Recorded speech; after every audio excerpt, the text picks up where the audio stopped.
ሰላም ጤና ይስጥልኝ ውድ ተመልካቾች ሁላችሁንም ሰላም እላለሁኝ። እንዴት ናችሁ?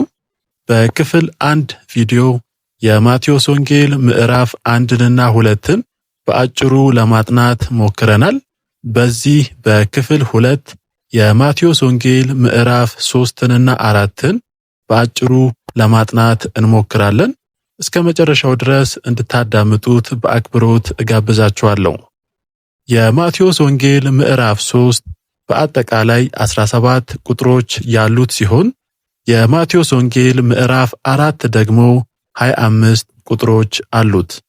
የማቴዎስ ወንጌል ምዕራፍ 3 ከቁጥር 1 ጀምሮ እስከ 12 ድረስ ያለውን በምናነብበት ጊዜ መጥምቁ ዮሐንስ መንግሥተ ሰማያት ቀርባለችና ንስሐ ግቡ እያለ ሲሰብክ እንደነበረ እናገኛለን። በተጨማሪም መጥምቁ ዮሐንስ የጌታን መንገድ አዘጋጁ፣ ጥርጊያውንም አቅኑ እያለ በምድረ በዳ የሚጮህ ሰው ድምፅ የተባለለት እሱ እንደሆነ በዚህ ክፍል ውስጥ እናገኛለን። መጥምቁ ዮሐንስ ሰዎችን ማጥመቅ በጀመረበት ጊዜ ብዙ ሰዎች ኃጢአታቸውን እየተናዘዙ በዮርዳኖስ ወንዝ ይጠመቁ ነበረ።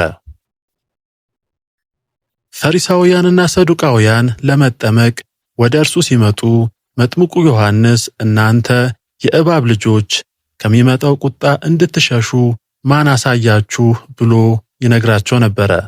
እንደዚህ የሚልበት ምክንያቱ አይሁዳውያን መሪዎች ግብዞች ስለነበሩ ነው።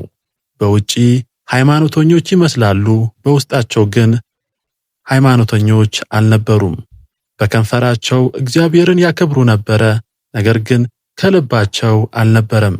በመጠመቃቸውም ከእግዚአብሔር ቁጣ ማለትም ከእግዚአብሔር ፍርድ የሚያመልጡ ይመስላቸው ነበር። ዮሐንስ ግን በእውነት ንስሐ እንዳልገቡ ያውቅ ነበረ። የሚጠመቁት ምን ያህል ሃይማኖተኞች መሆናቸውን ለሌሎች ለማሳየት ነበረ።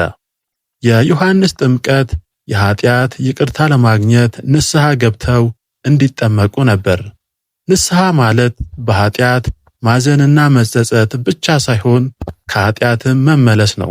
ፈሪሳውያንና ሰዱቃውያን ንስሐ ገብተናል ይላሉ፣ ነገር ግን እንደ በፊቱ ኃጢአትን ሲሰሩ ይገኛሉ። መጥምቁ ዮሐንስም ንስሐችሁ ምኑ ላይ ነው? ንስሐ ለመግባታችሁ ምልክት የሚሆን ነገር እስኪ አሳዩኝ፣ ንስሐ ከገባችሁ እስኪ ፍሬ አፍሩ ይላቸው ነበረ።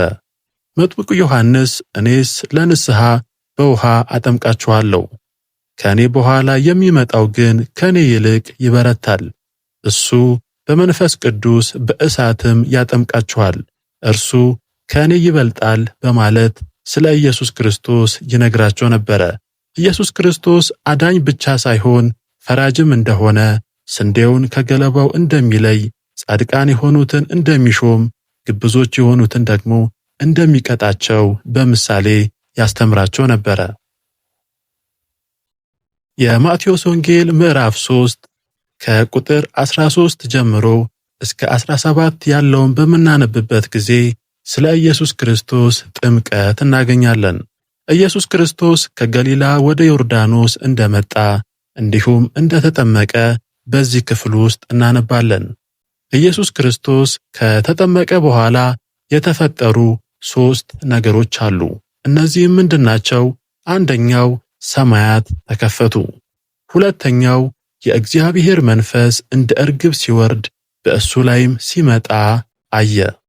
ሶስተኛው ድምፅ ከሰማይ መጥቶ በእርሱ ደስ የሚለኝ የምወደው ልጄ ይህ ነው አለ። የማቴዎስ ወንጌል ምዕራፍ 4 ከቁጥር 1 ጀምሮ እስከ 11 ያለውን በምናነብበት ጊዜ ስለ ኢየሱስ ክርስቶስ መፈተን እናገኛለን። ኃጢአት የሌለበት ኢየሱስ ክርስቶስ ፍጹም ሰው ሆኖ እንዲገኝ ለሰው ዘር የተለመደ የሆነውን ፈተና መካፈል ነበረበት። ኢየሱስ ክርስቶስ በውስጡ ክፉ ምኞት አልነበረውም። ስለዚህ እንዲፈተን መንፈስ ራሱ ወደ በረሃ እንደመራው፣ መፈተን ብቻ ግን ኃጢአት አይደለም። ኃጢአት የሚሆነው በፈተና ውስጥ ወድቆ መገኘት ነው። ኢየሱስ ክርስቶስ ግን በፈተናው ውስጥ አልወደቀም። ኢየሱስ ክርስቶስ 40 ቀንና 40 ሌሊትን ከጾመ በኋላ እንደተራበ ደግሞም እንደተፈተነ በዚህ ክፍል ውስጥ እናገኛለን።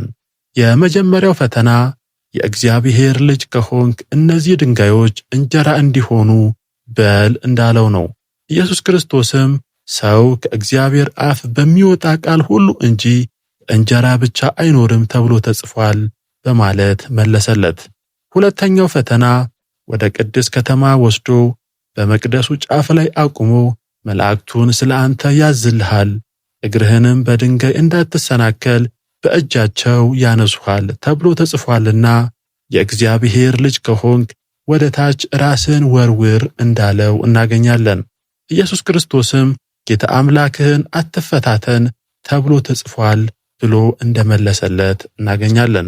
ሦስተኛው ፈተና እጅግ ረጅም ወደ ሆነ ተራራ ወስዶ የዓለምንም መንግሥት ሁሉ ክብራቸውንም አሳይቶ ወድቀ ብትሰግድልኝ ይህን ሁሉ እሰጥሃለሁ እንዳለው ያን ጊዜም ኢየሱስ ክርስቶስ ሂድ አንተ ሰይጣን፣ ለጌታ ለአምላክህ ስገድ እሱም ብቻ አምልክ ተብሎ ተጽፏል እንዳለው በዚህ ክፍል እናገኛለን።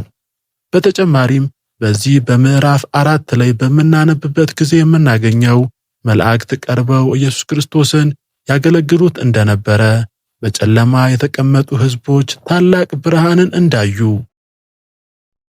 በሞት ጥላ ለተቀመጡትም ብርሃን እንደወጣላቸው በዚህ ክፍል ውስጥ እናገኛለን።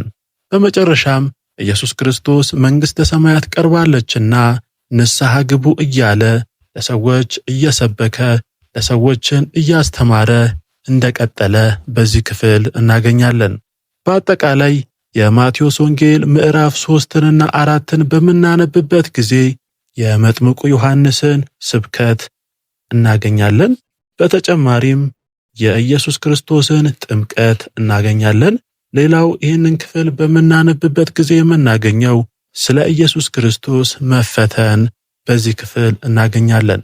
ይህንን የማቴዎስ ወንጌል ምዕራፍ 3ና 4ን በምናነብበት ጊዜ እነዚህን ነገሮች እንማራለን።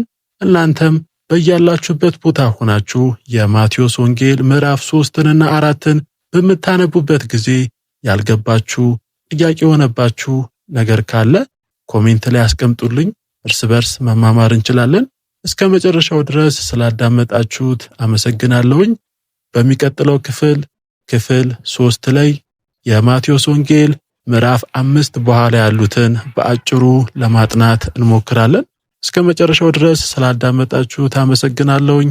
በያላችሁበት የዓለም ዳርቻ ሰላማችሁ ይብዛ።